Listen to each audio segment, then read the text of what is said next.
¿Qué tal? Muy buenos días, buenas tardes o buenas noches, dependiendo la hora a la que logren ver esta videoconferencia.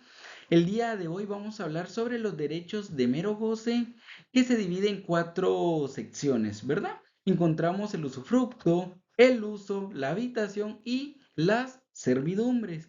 Mi nombre es Luis Armando Hernández Cardona, soy estudiante de licenciatura en Ciencias Jurídicas y Sociales en la Universidad Mariano Galvez de Guatemala con sede en Mazatenango. Esta es una tarea del curso Derecho Civil 2 impartida por el licenciado José Domingo Reyes Pélico y vamos a continuar con el usufructo. Sí. Pero antes de empezar a hablar sobre el usufructo, me es necesario que recordemos qué son los derechos de mero goce, para lo cual establecí acá una definición y dice lo siguiente: los derechos reales de mero goce son derechos sobre una cosa ajena que otorgan la facultad de usarla y disfrutar de sus frutos, sin poder disponer de su propiedad. Se distingue de la propiedad ya que el titular solo tiene poder de uso y disfrute, no de disposición, de modo que su existencia requiere la previa existencia del derecho real, pleno o propiedad en el que se basan. Se consideran tipos de derechos reales sobre cosas ajenas los siguientes. A. El usufructo, que es el derecho de goce más amplio pero de carácter temporal. B. Las servidumbres, que conceden a su titular una facultad de goce pero más restringida que la que otorga el usufructo. Y el C, que es el uso y la habitación. Entonces, teniendo ya claro una definición sobre lo que es los derechos de mero goce, ya podemos continuar extendiéndonos y ramificando pues cada uno del contenido de los siguientes derechos. Ok, y entonces, ¿qué es el usufructo? El usufructo la doctrina define como derecho real que recae sobre cosa ajena y que supone las más amplias facultades de disfrute de la misma sin alterar su sustancia. En otras palabras, el usufructo es un derecho real que concede la facultad de disfrutar los bienes ajenos con la obligación de conservar su forma y su substancia para restituirla al propietario al extinguirse el usufructo. ¿Cuáles son las características del usufructo? Ok, como número uno, el régimen jurídico del derecho real de usufructo se encuentra regulado de los artículos 703 a 744. De esta normativa emerge un derecho fundamental del usufructuario, que es el de poseer la cosa a fin de disfrutarla, y toda esta regulación parte de esta premisa. Segunda característica: pertenece al usufructuario los frutos naturales y civiles de los bienes que produzcan ordinaria y extraordinariamente, salvo las limitaciones establecidas en el título en que se constituya, artículos 703 y 710 del Código Civil. Tercera característica: en cuanto a su naturaleza, se trata de un derecho real de goce en bien ajeno, que en consecuencia atribuye a su titular un poder inmediato sobre el bien usufructuado que puede hacerse valer frente a todos. En consecuencia, es un derecho real limitado del dominio que restringe las facultades de goce o disfrute del propietario. Se trata de un derecho temporal, de manera que la amplitud de las facultades que el usufructo confiere a su titular se contrarresta con su duración limitada en el tiempo. A este respecto, el usufructo es un derecho naturalmente vitalicio, de manera que ligado a la subsistencia del titular, se extingue por la muerte del usufructuario, recuperando entonces el propietario el pleno dominio sobre el bien. El artículo 705, donación del usufructo, nos amplía lo que ya acabamos de decir, ¿verdad? Quinta característica del usufructo: se trata de un derecho transmisible, facultado en el artículo 716 del Código Civil, enajenación del usufructo, al usufructuario para enajenar su derecho de usufructo, y el artículo 718 establece la cesión del usufructo. Sexta característica: el usufructuario está obligado a conservar la forma y la sustancia de la cosa que recibe, Más que una obligación en sentido estricto, se trata de un límite a las facultades del usufructuario en la medida de su facultad de goce y aprovechamiento de los frutos de la cosa ajena. No puede dar lugar a alterar ni la forma de la cosa ni su sustancia. Y ok, teniendo claras esas 6 características del usufructo que vamos a seguir desarrollando a lo largo de esta videoconferencia, es necesario dar paso al siguiente tema, el cual se denomina duración del usufructo. El artículo 705 establece lo siguiente: el usufructo puede constituirse por tiempo fijo, vitalicio, puramente o bajo condición, pero no a perpetuidad, y sobre toda especie de bienes muebles e inmuebles. Asimismo, puede constituirse a favor de personas jurídicas o de una o varias personas individuales, simultánea o sucesivamente. En caso de disfrute sucesivo, el usufructo solo aprovechará a las personas que existan cuando concluya el derecho del anterior usufructuario. Y el artículo 706 nos establece lo siguiente: el usufructo no puede exceder de 30 años. Cuando en la constitución del usufructo no se fije tiempo para su duración, se entiende constituido por toda la vida del usufructuario. Entiéndase entonces vitalicio. El usufructo que no sea vitalicio y el constituido a favor de personas jurídicas no podrá exceder de 30 años, salvo que se trate de bienes nacionales, en cuyo caso podrá ser hasta por 50 años. Aquí encontramos algo interesante, y es que dice que el usufructo, establece que el usufructo no puede pasar de los 30 años, pero si el bien a usufructuar es, por ejemplo, algo del Estado, por ejemplo, algo de alguna municipalidad, del gobierno, entonces ya se puede dar un usufructo de hasta 50 años. ¿Verdad? Entonces, de esa manera encontramos que, por ejemplo, si yo tengo una casa y quiero darle el usufructo de esa casa a mis señores padres, pues lo puedo hacer solo por un máximo de 30 años o de forma vitalicia, ¿verdad? Si no se establece el tiempo, pues se va a crear el usufructo de forma vitalicia. Ahora, si es por tiempo, no puedo darle yo un tiempo de 31 años porque el artículo 706 del Código Civil nos establece que puede ser un máximo de 30, a menos que el Estado le dé el usufructo a alguna municipalidad, por ejemplo, al organismo judicial, le dé un edificio, ¿verdad? Ahí el Estado ya puede crear un usufructo por hasta 50 años. Ok, entonces ahora vamos a hablar sobre la constitución del usufructo. Y el usufructo se constituye por contrato o por acto de última voluntad, según el artículo 704 del Código Civil.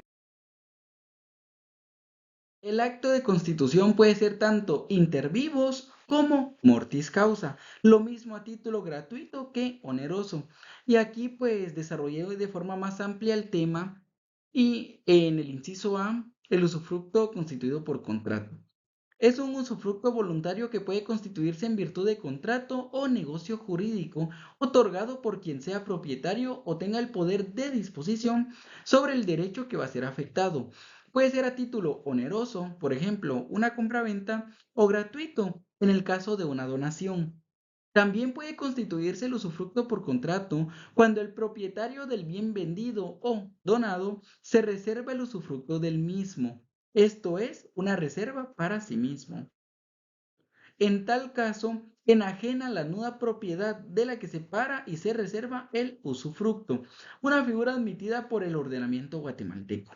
Puede incluso hacerse la reserva del usufructo no para el disponente, sino para un tercero, quien deberá aceptarlo para que el acto adquiera eficacia para él, pues se trata de un contrato a favor de tercero. Ok, esto pasa muchas veces cuando ya las personas mayores les dan a sus hijos una propiedad, pero como se ha dado malamente los casos en los que los padres les dan la propiedad a sus hijos, como por ejemplo en una donación, les dan la propiedad completa, ¿y qué pasa entonces? Los hijos sacan a los padres de la casa o los hijos ya le niegan la asistencia económica o la ayuda. Entonces, para estos casos es que se permite que la persona que va a donar la propiedad o que va a ceder sus derechos, ¿verdad? Sobre el dominio, se guarde para sí mismo el usufructo o para una tercera persona, siempre y cuando esta tercera persona debe aceptarlo, porque si no, no tiene eficacia para él, ¿verdad?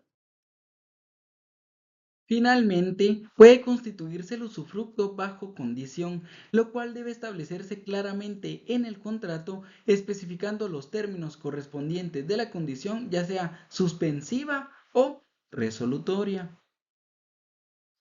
Y el inciso B establece el usufructo constituido por acto de última voluntad. La constitución del usufructo por acto mortis causa es la más frecuente de todas, por ser la más acorde con la función económica social de este derecho subjetivo. Puede tratarse de un legado de usufructo e institución en la nuda propiedad o de un legado de nuda propiedad y herencia en usufructo. La constitución de usufructo en testamento se hace heredero al usufructuario, sino legatario, aunque se trate de toda la herencia. En cuanto al legado, se rige por las normas que regulan esta institución para la entrada en la posesión del bien y demás. La capacidad requerida para constituir usufructo será la necesaria para disponer del bien, según las reglas generales. Lo mismo acontece en cuanto a la forma pública cuando se trate de inmuebles e inscripción en el registro de la propiedad y legitimación del constituyente.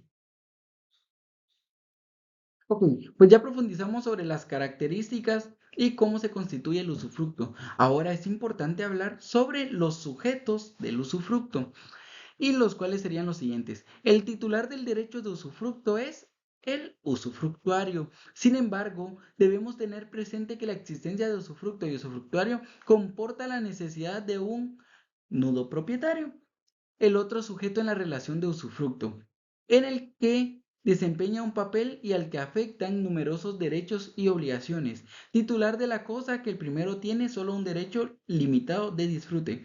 Entonces, por ejemplo, si yo tengo una propiedad a mi nombre, pero mi hermano tiene el usufructo, yo sería el nudo propietario y él sería el usufructuario, ya que tiene el derecho de uso y disfrute de la cosa.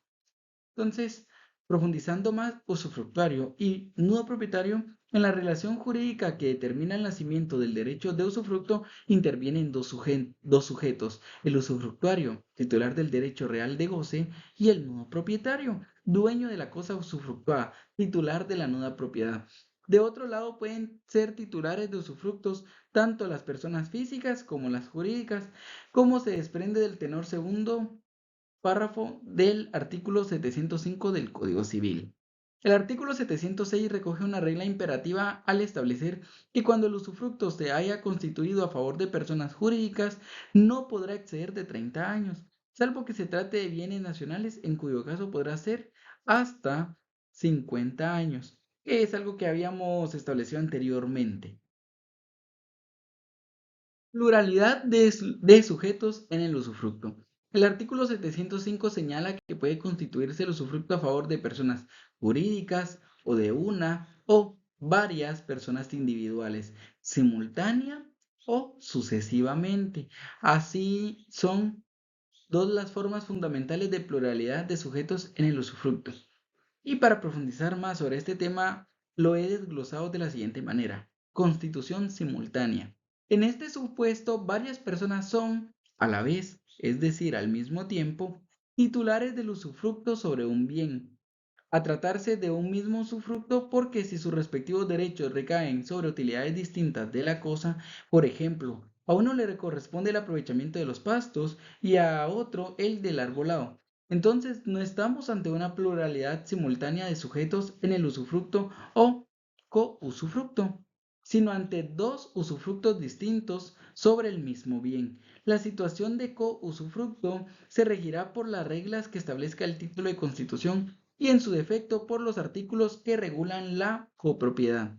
El artículo 707 regula, no hay derecho de acrecer. Si se constituye el usufructo a favor de varias personas simultáneamente, sea por herencia o por contrato, no hay derecho de acrecer si el constituyente no lo ha establecido clara y expresamente.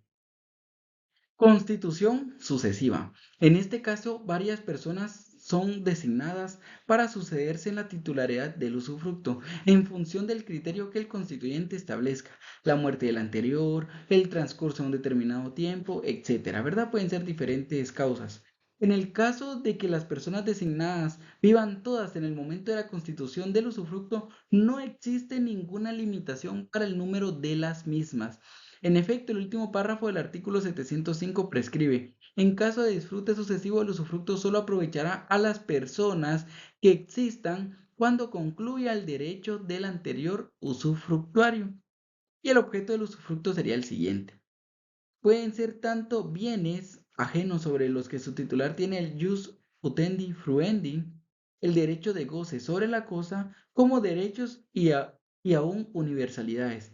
Puede recaer también sobre parte de una cosa. El usufructo se extiende a las acciones, aumentos de valor, frutos naturales y civiles que los bienes produzcan. Artículo 703 del Código Civil.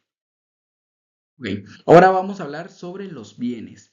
Pueden ser objeto de usufructo los bienes siempre que sean apropiables y estén en el comercio, tanto corporales como incorporales. Respecto a los bienes incorporales, cabe usufructo en el mismo sentido en que hablamos de propiedad intelectual o industrial. Puede tratarse tanto de las cosas muebles como inmuebles. El usufructo puede recaer sobre la totalidad del bien o sobre parte de la misma, sea esta una cuota o una porción especialmente determinada de ella.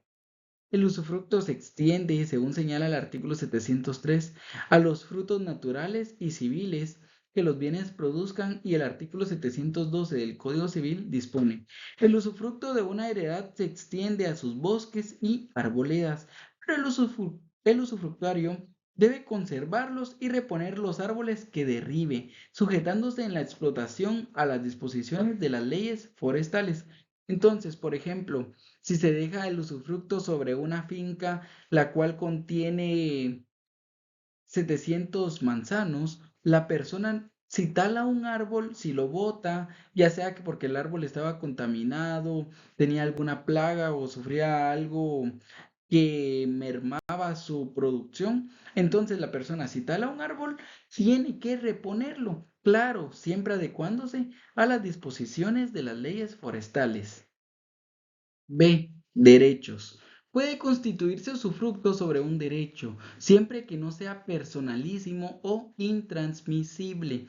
Ejemplo de este tipo de objeto puede ser el usufructo sobre el derecho a percibir una renta o pensión periódica, o los intereses de obligaciones o títulos al portador sobre una explotación industrial, o intereses de créditos. En estos casos, las facultades del derecho objeto del usufructo son ejercitadas de acuerdo con el molde de las facultades del usufructo. Expresado de otra manera, el derecho usufructuado es el límite de las facultades que el usufructuario tiene sobre el bien. Y las universalidades. Se reconoce la posibilidad de que el usufructo recaiga sobre todo un patrimonio o una herencia. Sin embargo, ha de entenderse que en este supuesto no hay un único usufructo, sino tantos usufructos como elementos que integren el patrimonio o la herencia. El contenido del usufructo. Por contenido de un derecho real se entienden los derechos y obligaciones que corresponden a los sujetos que intervienen en la relación real, que da lugar a la constitución del derecho real de que se trate. Contenido del derecho real de usufructo no es otra cosa que el conjunto de derechos y obligaciones que la ley atribuye al usufructuario y al nuevo propietario. Y las obligaciones del usufructuario. Al recaer los derechos del nuevo propietario y del usufructuario sobre el mismo objeto, y al ser necesario en el usufructo propio conservar su forma y sustancia, se hace indispensable establecer pautas de actuación de los sujetos de la relación usufructuaria, en orden a garantizar la conservación del bien y la restitución de la misma una vez se extinga el usufructo.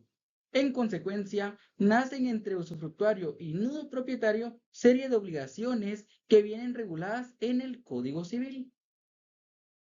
Extinción del usufructo. Causas de extinción. El Código Civil contempla las causas de extinción del usufructo en el artículo 738. Consideramos que los 7 supuestos que contiene este precepto no suponen un numerus clausus de causas de extinción del usufructo, pues creemos que únicamente tienen un carácter enunciativo, pues el Código Civil regula otras causas de extinción en los artículos 739. También pueden cesar el usufructo por el abuso que el usufructuario haga de su derecho. 740. Destrucción del bien usufructuado. Y 744. Expropiación de la cosa usufructuada. También tenemos los siguientes incisos. Inciso B. Muerte del usufructuario. Inciso C. Vencimiento del plazo o cumplimiento de la condición resolutoria. Inciso D, consolidación, la reunión del usufructo y la propiedad en una misma persona. E, prescripción. F, renuncia del usufructuario. G, por la pérdida de la cosa usufructuada. H, resolución del derecho del constituyente. Y la consecuencia. Usufructos especiales. El usufructo que con carácter general contempla el Código Civil, usufructo de cosa determinada, fructífera y no consumible, normalmente un predio. No obstante, existen otros supuestos a los que el Código Civil llama usufructos, a veces propiamente, otras por extensión, para los cuales se establece una regla especial tendente a determinar el mejor modo de disfrutar de un objeto concreto, según su naturaleza. Estos usufructos se denominan especiales. Existen los siguientes 4 usufructos especiales. A. Usufructo de cosas consumibles. B. Usufructo de minas. C. Usufructo sobre animales. Y D. Usufructo sobre capitales. Con esto damos fin a lo que vendría siendo el tema del usufructo y nos abrimos paso a qué es el uso, no sin antes hacer mención de que existe un decreto, que es el decreto número 26-2007, en el cual se puede encontrar algunos artículos relacionados al usufructo. Y pasamos al siguiente tema, ¿qué es el uso? La doctrina define el uso como derecho real de goce de cosa ajena de uso, esto es, o sea, conlleva la facultad de usar, free, y a percibir los frutos, free, que la cosa produzca pero de forma limitada. En otras palabras, el derecho de uso es un derecho real que permite a una persona utilizar un bien ajeno para satisfacer sus necesidades personales y las de su familia sin ser el propietario. En este sentido, el artículo 745 del Código Civil dispone: contenido del uso. El uso da derecho de servirse de cosa ajena o de aprovecharse de los frutos de ella en cuanto basten para las necesidades del usuario y las de su familia. De tal suerte, este derecho real de uso concede al usuario para que obtenga de la cosa cuanto servicio sea capaz de aprovechar la satisfacción de sus necesidades personales y familiares, incluso haciendo los frutos naturales o civiles que sean susceptibles de producir. El artículo 745 es el que nos profundiza sobre el uso, ¿verdad? Dándole lectura, el uso da derecho de servirse de cosa ajena o de aprovecharse de los frutos de ella, en cuanto basten para las necesidades del usuario y las de su familia. ¿Qué nos quiere decir esto? ¿Qué nos quiere dar a entender? De que a diferencia del usufructo, uno puede sacarle provecho al uso, a los frutos naturales o civiles, cuantos produzca el bien. Sin embargo, en el uso solo nos permite disponer, usar, disfrutar de los frutos naturales o civiles que le sean necesarios a uno o a nuestra familia en todo caso, más no de generar frutos civiles a costa de eso. Y las características del uso serían las siguientes.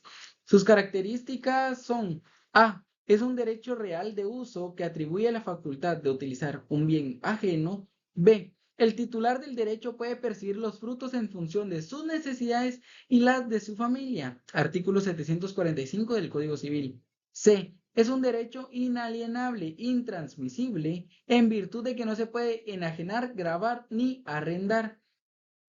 Artículo 748. Por ello se sostiene que el uso es directo. D.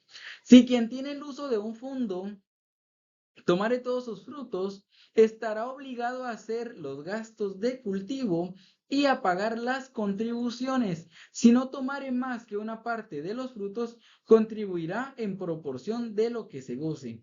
Era lo que yo les explicaba con anterioridad en la diapositiva anterior, ¿verdad? De que al tener el derecho de uso, no podemos sobrepasarnos o usar más de lo que necesitamos nosotros o nuestra familia. Este derecho puede comprender bienes muebles e inmuebles. F. El contenido del uso implica todo goce, de conformidad con el destino del bien. El de la habitación no comporta sino la posibilidad de servirse de la casa para proveer a la sola necesidad de alojamiento. Esa es la diferencia entre el uso y la habitación. G. Para gozar el derecho de uso debe presentarse previamente garantía y hacerse inventario del estado del inmueble, según el artículo 749 del Código Civil. Inciso H. El derecho de uso establece y pierde de la misma manera que el usufructo. Artículo 750 del Código Civil. Y eso serían todas las características del uso, teniendo en cuenta que nuestro Código Civil no le da tanto apartado a esto, ¿verdad? Sino que incluso lo relaciona el uso y la habitación. Entonces, solo esas características hemos podido recabar sobre el derecho de uso. Ok, y ahora hablaremos sobre el tercer derecho de goce, que es la habitación. La doctrina define la habitación como derecho real y temporal que permite a su titular, o sea, los habitacionistas, usar UTI gratuitamente una vivienda o las habitaciones necesarias para sí o para las personas de su familia. En otras palabras, el derecho de habitación es un derecho real sobre cosa ajena que permite a una persona vivir en un inmueble que no le pertenece con el fin de satisfacer sus necesidades y las de su familia. A palabras más sencillas todavía, el derecho de habitación es un derecho real en el cual podemos disponer de una casa, podemos usarla para satisfacer nuestras necesidades de alojamiento y las de nuestra familia, sin exceder de ello. Ok, continuamos con las características de la habitación. En cuanto al derecho de habitación, es importante mencionar sus caracteres. A. Por su uso y disfrute, no se paga renta. B. Su constitución requiere un acto expreso, artículo 747 del Código Civil. C. Es un derecho inalienable, según el artículo 748. No se puede enajenar, gravar ni arrendar. D. El derecho de habitación atribuye la facultad de ocupar una vivienda en la medida que sea necesaria para cubrir las necesidades del titular del derecho y de su familia. E. Si quien tiene derecho de habitación ocupare toda la casa, estará obligado a hacer los gastos de cultivo o de reparaciones ordinarias y a pagar las contribuciones. Si no ocupare más que una parte de la casa, contribuirá en proporción de lo que goce. Según el artículo 751 del Código Civil, obligaciones del usuario y el habitacionista. F. Para gozar de los derechos de uso y habitación, debe prestarse previamente garantía y hacerse formal inventario y descripción del estado de los inmuebles, con citación del propietario. Artículo 749 del Código Civil, el cual se denomina obligaciones de prestar garantía y de hacer inventario. Entonces, según el régimen jurídico, el artículo 747 del Código Civil establece: los derechos de uso y habitación se regulan por el título que los constituye. Si el título no determina la extensión de estos derechos, se regularán conforme a los artículos siguientes. El artículo 750 señala que estos derechos se constituyen y se extinguen de la misma manera que el usufructo. Ahora, por su parte, el artículo 751 del Código Civil preceptúa obligaciones del usuario y del habitacionista. Si quien tiene el uso de un fondo tomare todos sus frutos, o si quien tiene derecho de habitación ocupare toda la casa, estará obligado a hacer los gastos de cultivo o de reparaciones ordinarias y a pagar las contribuciones. Si no tomare más que una parte de los frutos o no ocupare más que una parte de la casa, contribuirá en proporción de lo que goce. Y con eso terminamos la habitación también, ¿verdad? Podemos notar que a diferencia del usufructo, el uso y la habitación no se extiende tanto en nuestro Código Civil. En cambio, la servidumbre sí se desarrolla de la misma manera, se extiende bastante según el contenido del Código Civil. Y estaremos hablando sobre ella ahora. ¿Qué es la servidumbre? Según el Código Civil, servidumbre es el gravamen impuesto sobre un predio para uso de otro predio, de distinto dueño o para utilidad pública o comunal. Sin embargo, el propietario de dos fincas puede gravar una de ellas con servidumbre en beneficio de la otra. El inmueble cuyo favor está constituida la servidumbre se llama predio dominante. El que la sufre, predio sirviente. En otras palabras, el derecho de servidumbre es un derecho real que grava un predio llamado predio sirviente en beneficio de otro, llamado predio dominante. Esto, esto permite al propietario del predio dominante usar o limitar el uso del predio sirviente para su utilidad, como en el caso de una servidumbre de paso para acceder a una vía pública. Como la propia palabra lo establece, como según el Código Civil también, la servidumbre es un derecho, muchas veces es el de paso, en el que, por ejemplo, si está una finca a orilla del río y después de esa finca hay otra y de ahí está el camino, la finca a orilla del río no tiene camino hacia la calle. Sin embargo, se puede comprar la servidumbre de paso para que, por ejemplo, la finca que está a orilla de la calle le ceda un espacio grave entre su propiedad, un espacio en beneficio del predio dominante, que en este caso sería el predio que está a la orilla de un río, que no tiene acceso hacia la calle, ¿verdad? O servicios públicos o de utilidad pública. Entonces, eso sería la servidumbre a palabras sencillas, pero de igual forma la estaremos desarrollando con mayor amplitud en las siguientes diapositivas. Características de la servidumbre. La servidumbre es un derecho real. Como derecho subjetivo supone una relación entre personas y no una relación entre fundos. Su naturaleza real implica las notas de inmediatividad y de absolutividad. Inciso B. El Código Civil conceptúa las servidumbres como derecho real que recae sobre cosa ajena. Aquí se fundamenta la nota de ajenidad. No puede existir derecho de servidumbre como tal que recaiga sobre cosa propia, afirma la doctrina básica. Las cosas sirven a su dueño por derecho de propiedad, no por derecho de servidumbre. El artículo 752 del Código Civil expresa esto afirmando que la servidumbre se impone en beneficio de un inmueble perteneciente a distinto dueño. Sin embargo, el segundo párrafo de este precepto establece que el propietario de dos fincas puede gravarse una de ellas con servidumbre en beneficio de otra. Según la doctrina clásica, anteriormente, si por ejemplo el dueño de dos fincas necesitaba grabar una finca en beneficio de la otra, pues no era necesario. ¿Por qué? Porque como era el mismo dueño, pues se entendía que él podía pasar sobre una finca para llegar a la otra sin que se necesitara grabar esa servidumbre de paso. Ahora, pues obviamente sí se tiene que grabar según la legislación guatemalteca. Inciso C. El objeto de la servidumbre ha de ser un bien inmueble por naturaleza. No realiza esta precisión el artículo 752 del Código Civil, pero se encuentra implícita en la referencia al predio sirviente del último párrafo. Por consiguiente, son derechos reales inmobiliarios, puesto que recaen necesariamente sobre inmuebles. Como tales derechos reales inmobiliarios son inscribibles en el registro de la propiedad, tanto en el folio correspondiente al fondo sirviente, como en el del dominante. D. La servidumbre consiste en no hacer o en tolerar con la finalidad que el dueño del predio sirviente pueda exigirse la ejecución de un hecho que esté determinado por la ley o en el acto en que se constituyó la servidumbre. Artículo 753 del Código Civil. Inciso E. La servidumbre es un derecho real sobre cosa ajena que modifica el régimen normal de la propiedad. Se trata de un derecho real limitativo, lo que implica que no se presuma nunca y que la interpretación en materia de servidumbre sea restrictiva. Y se trata de un derecho real limitativo de goce que puede consistir en toda utilidad que el predio sirviente pueda proporcionar.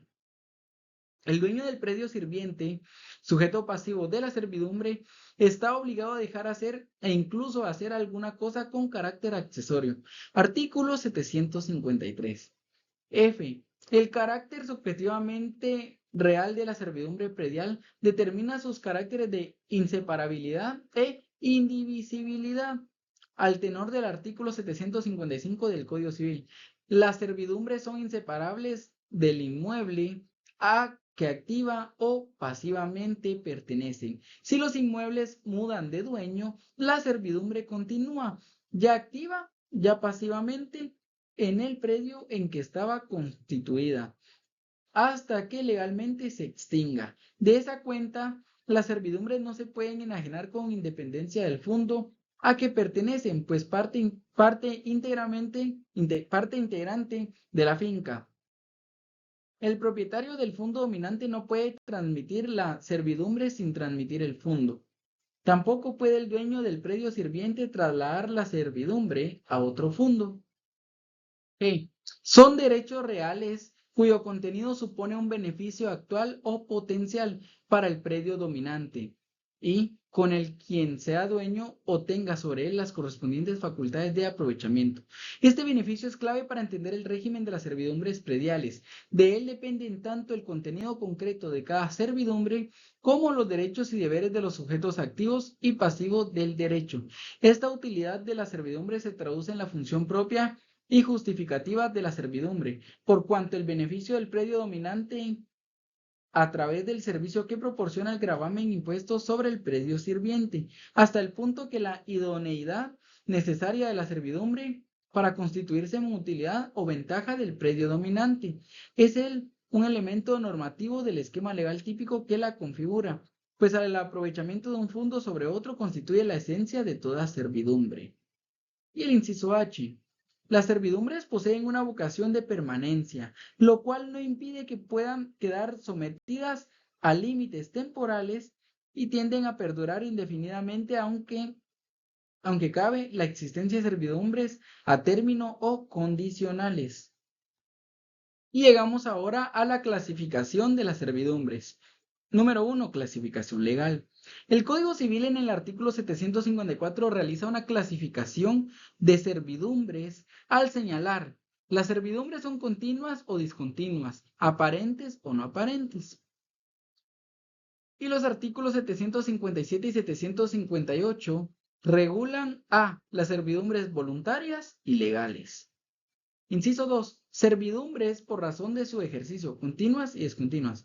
De acuerdo a la clasificación o taxonomía realizada en el artículo 754 del Código Civil, las servidumbres son continuas cuando su uso es o puede ser incesante, sin intervención de ningún hecho actual del hombre, y discontinuas es la que se usa a intervalos más o menos largos y cuyo uso necesita algún hecho actual del hombre.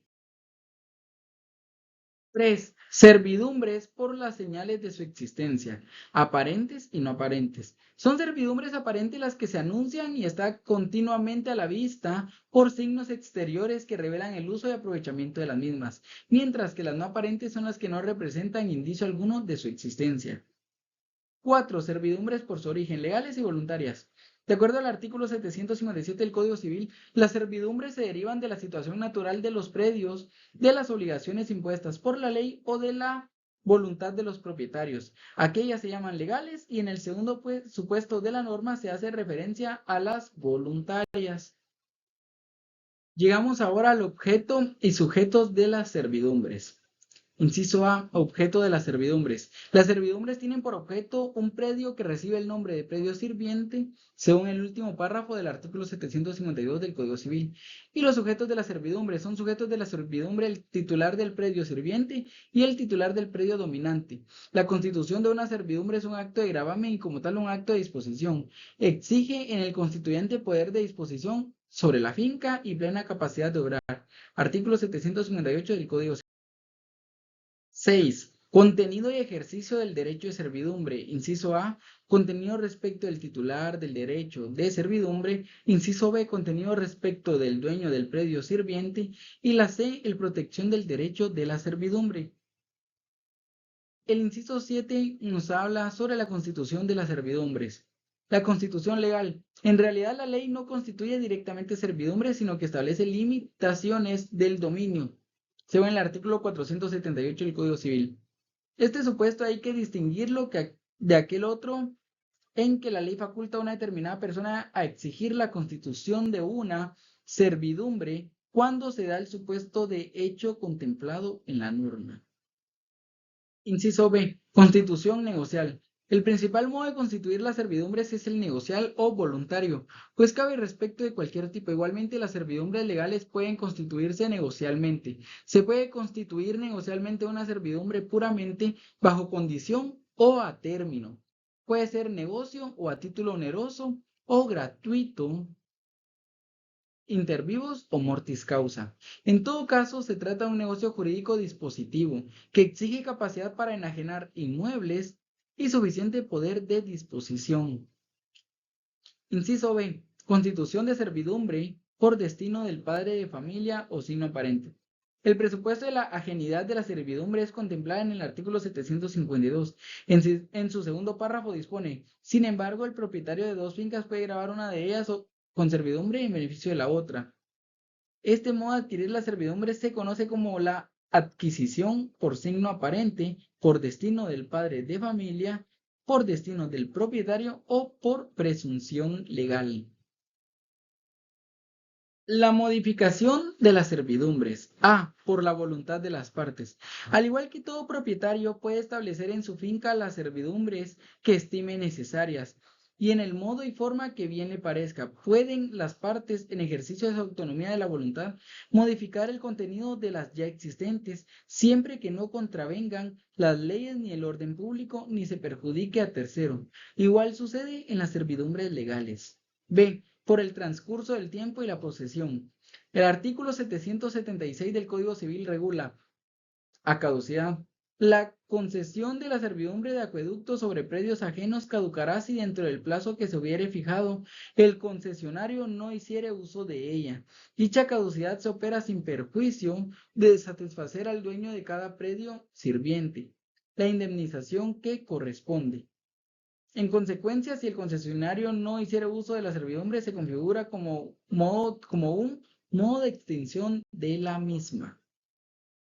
Causas de extinción de las servidumbres. A. No uso. B. Pérdida o mutación del bien que haga imposible el ejercicio de la servidumbre. C. Por la remisión gratuita u onerosa hecha por el dueño del predio dominante. Vencimiento, inciso D, vencimiento del plazo o cumplimiento de la condición. La E, renuncia. F, otras causas de extinción. Continuamos ahora con las servidumbres legales. Número 1. Definición. En virtud de un derecho que la ley le concede, incluso contra la voluntad del dueño del predio sirviente, el Código Civil regula una serie de supuestos de variada naturaleza. Así, determinados preceptos se refieren a verdaderas limitaciones del dominio. Por otro lado, también se contienen en la regulación del Código Civil auténticas servidumbres legales o forzosas, es decir, excepciones del contenido ordinario de la propiedad que puede el beneficiario exigir que se constituya con base en el derecho que la ley le concede, que no se presumen, que han de ser inscritas para que afecten a terceros, es decir, por reunirse en una misma persona la propiedad del predominante y la del sirviente, circunstancia que determina la falta de ajeneidad, que es una de las notas especiales de las servidumbres. Definición: en virtud de un derecho que la ley le concede, incluso contra la voluntad del dueño del predio sirviente, el Código Civil regula una serie de supuestos de variada naturaleza. Así, determinados preceptos se refieren a verdaderas limitaciones del dominio. Por otro lado, También se contienen en la regulación del Código Civil auténticas servidumbres legales o forzosas, es decir, excepciones del contenido ordinario de la propiedad que puede el beneficiario exigir que se constituya en base al derecho que la ley le concede, que no se presumen que han de ser inscritas para que afecten a terceros, es decir, por reunirse en una misma persona la propiedad del predio dominante y la del sirviente, circunstancia que determina la falta de ajeneidad, que es una de las notas esenciales de las servidumbres. Las servidumbres legales en particular. A. La servidumbre de acueducto. Esta servidumbre tiene por objeto introducir al predio dominante agua de la que el propietario pueda disponer, haciéndola pasar por los fundos intermedios. El que ejerza la servidumbre está obligado a construir el canal necesario para trasladar el agua. Desde el punto de vista económico, esta servidumbre es la más significativa, pues todo el que quiera servirse del agua de que se pueda disponer una finca suya, tiene derecho a hacerla pasar por los predios intermedios, con obligación de indemnizar a sus dueños, como también a los de los predios inferiores sobre las que se filtren o caigan las aguas. La servidumbre de estribo de presa. Este supuesto de servidumbre legal permite al dueño de un predio no ribereño exigir la constitución de una presa sobre tierras ajenas para la derivación o toma de agua o para el aprovechamiento de corrientes, previo pago de la indemnización que corresponda. Dispone el artículo 778 del Código Civil, servidumbre de estribo. En los mismos casos que la servidumbre de acueducto, puede imponerse la servidumbre forzosa de estribo cuando el que intenta construir una presa no sea dueño de las riberas o terrenos donde haya que apoyarlas. Esta servidumbre es una modalidad de la servidumbre de acueducto y se da cuando para el mejor aprovechamiento del agua de que se tiene derecho de disponer fuera necesario construir una presa y el que haya de hacerlo no sea dueño del terreno en que se necesite apoyarla, puede pedir que se establezca la servidumbre de un estribo de presa previa indemnización correspondiente. C. La servidumbre de abrevadero y de saca de agua. Vienen reguladas en los artículos 781 a 785.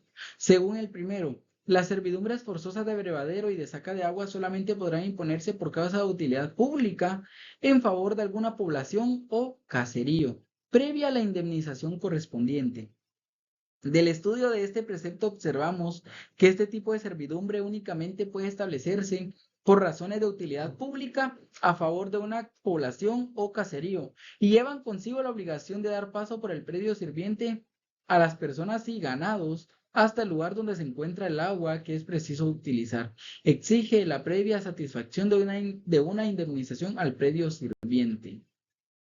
La servidumbre legal de paso es un derecho mediante el cual se limita la propiedad de una finca, predio sirviente, para que a partir de ella se pueda salir o entrar a otra, predio dominante. Esta servidumbre tiene por objeto que el dueño de un predio enclavado tenga acceso a la vía pública por los predios circunvecinos. Se entiende por predio enclavado el que no tiene salida a la vía pública. En ese sentido se concreta que el designio de facilitar la adecuada utilización de los usos o aprovechamientos de las fincas o heredades que se encuentran enclavadas. Contempla el Código Civil la servidumbre de paso en los artículos 786 a 798 del Código Civil. En efecto, el artículo 786 estipula derecho del predio enclavado. El propietario de un predio enclavado, entre otros ajenos que no tenga salida a la vía pública o que no pueda procurársela sin excesivo gasto o dificultad, tiene derecho a exigir paso por los predios vecinos para el aprovechamiento y explotación del mismo predio. El propietario de una finca rústica, tenga o no salida a la vía pública, podrá también exigir paso por los predios vecinos hasta la estación de cualquier ferrocarril. En ambos casos, y mientras resuelven en definitiva las autoridades judiciales, podrá constituirse provisionalmente por estas, previa garantía de indemnización y de daños y perjuicios. El artículo 792 establece paso sin indemnización. Si un fondo queda cerrado por todas partes por causa de venta, permuta o división, los vendedores, permutantes o copartícipes están obligados a dar el paso sin indemnización alguna. De esta norma se infiere que se concede paso sin indemnización al adquiriente si la finca adquirida queda enclavada entre otras del enajenante.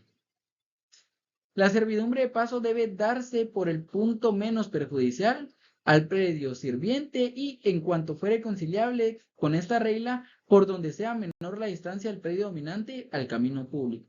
Artículo 794 del Código Civil. Servidumbre para satisfacer la comunicación telefónica. El artículo 796 proclama servidumbre para establecer comunicación telefónica cuando para establecer comunicaciones telefónicas particulares entre dos o más fincas o para conducir energía eléctrica a una finca sea necesario colocar postes o tender alambres en terrenos de una finca ajena, el dueño de ésta debe permitirlo, mediante la indemnización correspondiente, la que a falta de acuerdo entre las partes fijará el juez. En las diligencias respectivas, esta servidumbre comprende el derecho de tránsito de las personas y el de la conducción de los materiales indispensables para la construcción y vigilancia de la línea. Servidumbre de conducción de energía eléctrica. Al respecto, el artículo 797 regula conducción de energía eléctrica. Las servidumbres provenientes de la conducción de energía eléctrica para las poblaciones y del paso de vehículos aéreos se regirán por leyes especiales. 364. Al respecto, la Ley General de Electricidad en el artículo 6 establece la definición de servidumbre. Servidumbres. Se tendrán como servidumbres legales de utilidad pública todas aquellas que sea necesario constituir, teniendo como fin la construcción de obras e instalaciones para la generación, transporte y distribución de energía eléctrica. Por su parte, el artículo 23 de la Ley General de Electricidad indica tipo de servidumbres legales de utilidad pública. Las servidumbres legales de utilidad pública comprenden las de paso, que incluye la construcción de senderos, trochas y caminos, las de agua, acueducto y todas aquellas que señala la legislación ordinaria y que sean necesarias sobre la base de los estudios técnicos correspondientes, incluyendo el derecho de inspección y mantenimiento permanente. La duración de la servidumbre será indefinido.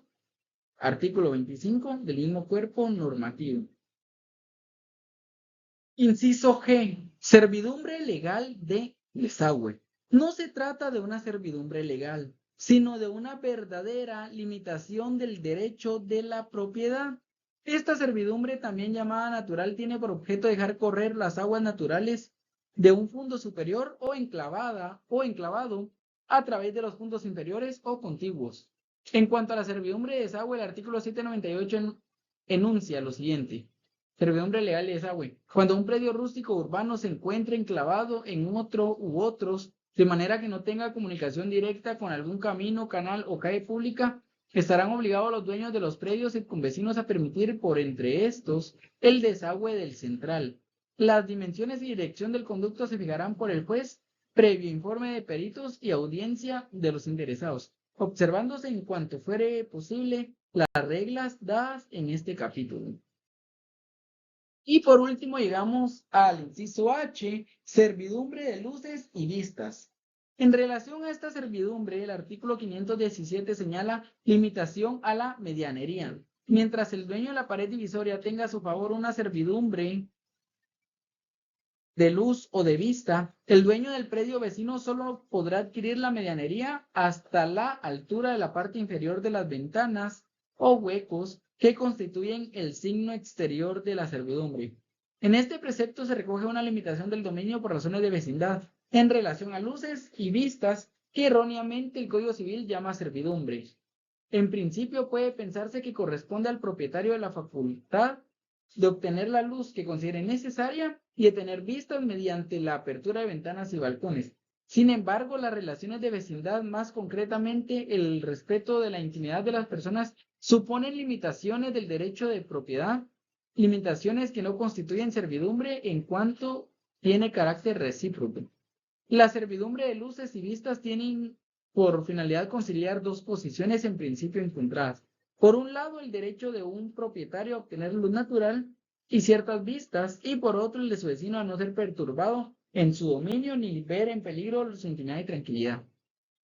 Con esta última diapositiva finalizamos el tema de las servidumbres y se finaliza la videoconferencia de los derechos reales de mero goce. Espero sea de utilidad y de mucha ayuda para todas las personas en el estudio de leyes. Sin más que agregar, nos vemos en una próxima. Bye.